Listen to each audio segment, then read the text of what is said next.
Let's talk about transformations.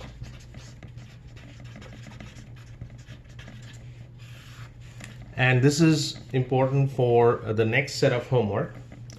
So what we know so far, we know that this is a simple linear regression. That's what we are doing.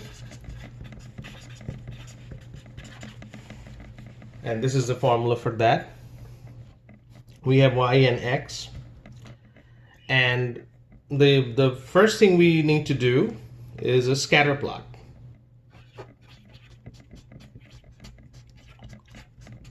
Which is in R. It's a plot, y and x. And you will get some kind of idea in the scatter plot that how these points are structured in x and y axis. Also, we have two assumptions that we have to pay attention to. Number one, Shapiro test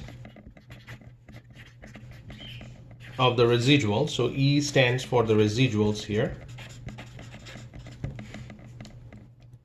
And so this will give you the idea whether the p-value greater than 0.05, meaning that it's the residuals, the normally distributed, which is one of the assumptions. And number two,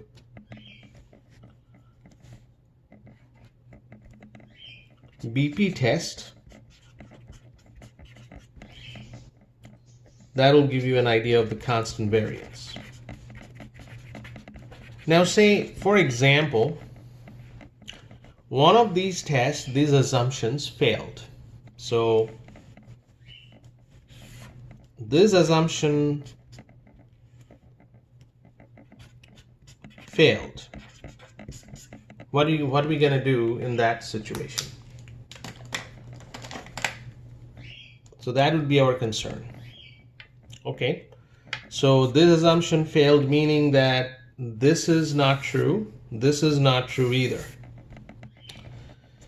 What we're going to do, we go back to here, scatter plot. We go back to here, scatter plot, and we look at the scatter plot.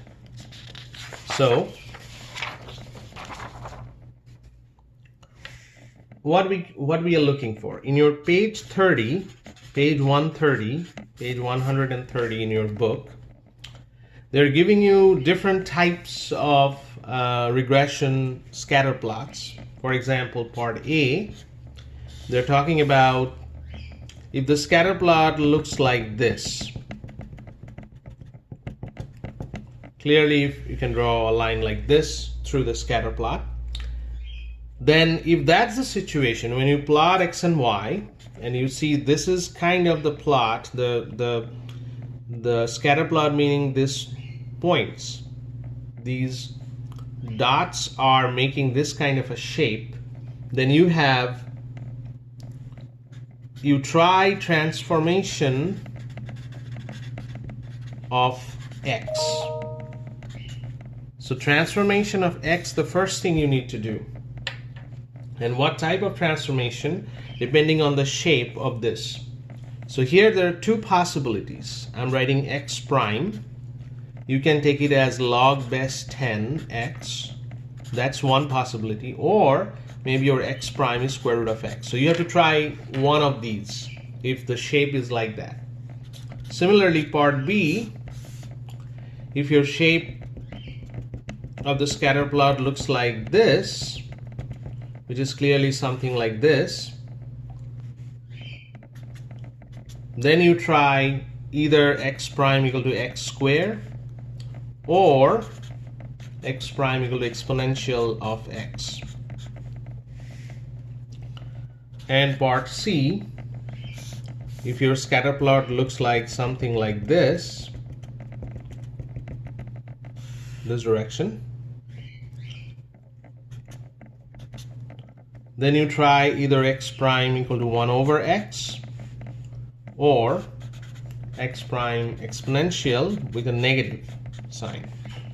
So these are the standard transformation of x that you need to do depending on what type of scatter plot you have. So if these are the different types, you are trying one of them. Now, what do you need to do? So say for example you have one of these types. So you have y and x values. This is y and x column. These are the numbers. You have to transform x prime equal to one of the transformation depending on what scatter plot you have, and then this y and this x prime is your new reg. LM, you are now substituting this y and x prime, and that would be your reg. So this is what you need to do, and once you do this, once you get the reg and run the regression, then you have to check again the assumptions, whether 1 and 2 are satisfied after transformation.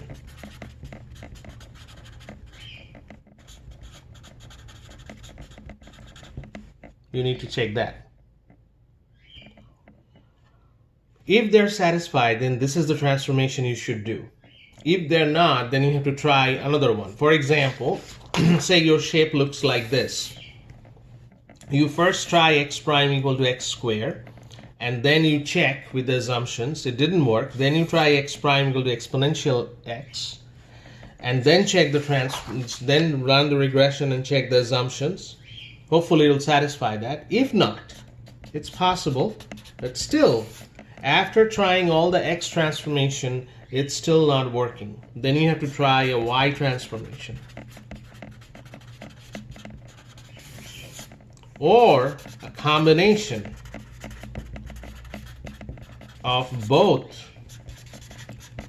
x and y transformation.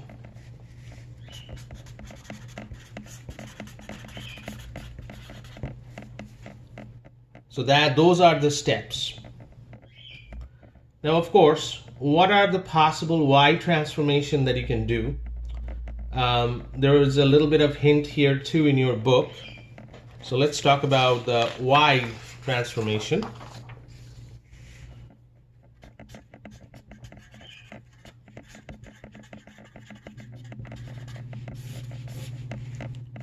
You do not try this first.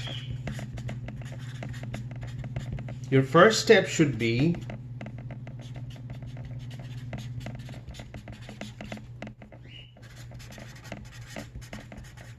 x transformation.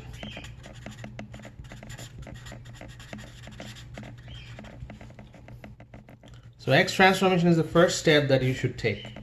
If that's not working, then you go to the y transformation. And not working means the assumptions are not satisfied. Now, pretty much the same rule for the y transformation, that you are looking for the scatter plot, and still you know the scatter plot may be part A like this, or like this is B, or like well, pretty much this A and B are two types, or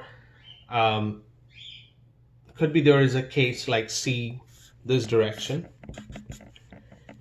There is no specific way of telling which one will work for y prime, because y prime is mostly the transformation of the distribution. But you can try these three: y prime equal to square root of y prime equal to log 10 best y, and y prime equal to 1 over y. So these three are the transformation. Of course, these are all or. First try this, didn't work, then this, didn't work, then this. So that's pretty much what you want to try for different shapes. Again, there is no specific way of telling which one is going to work with which one, because this is kind of a more powerful transformation in terms of you are kind of changing the distribution. But of course, this is the next step. If X transformation, which I described here, does not work, then you go to the Y transformation. So this is pretty much the, and of course, if you see that Y transformation, X transformation, and then you just change the Y transformation, Y didn't work, that then you can use a combination to see that if that's working or not. So that's pretty much pretty much the deal here. Now there is one more step. Now, so for example,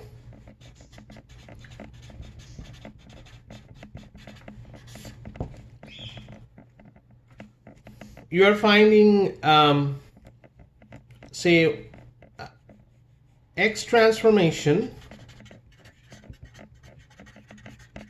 is working.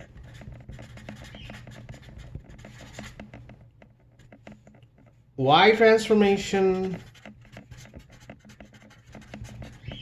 is also working.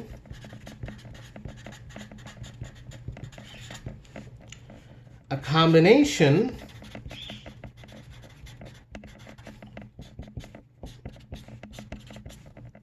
is working too. Which one to choose? So you first transform X and all the assumptions been satisfied, but your R square value, so you are looking for adjusted R square when you are running the regression, and this adjusted R square is not that good. Then you try Y transformation, the adjusted R square getting a little bit better. A combination is giving you the maximum adjusted R square. So you are always looking for the maximum value of adjusted R square. In this situation, if you think that your X transformation is not giving you enough adjusted R square, you can go to Y transformation or a combination. So again, we are not doing anything new in terms of the coding. It's still the reg equal to LM. You have to just change, if it's Y follows X prime, then that's the one you need to do. If you are changing on Y, then Y prime X, like that. If you're changing both, then it'll be Y prime X prime, like that. So code wise is not much of a change. It's just a matter of different steps that you have to take to figure out which one is the best. This is for the next homework. So this all is important for the next homework.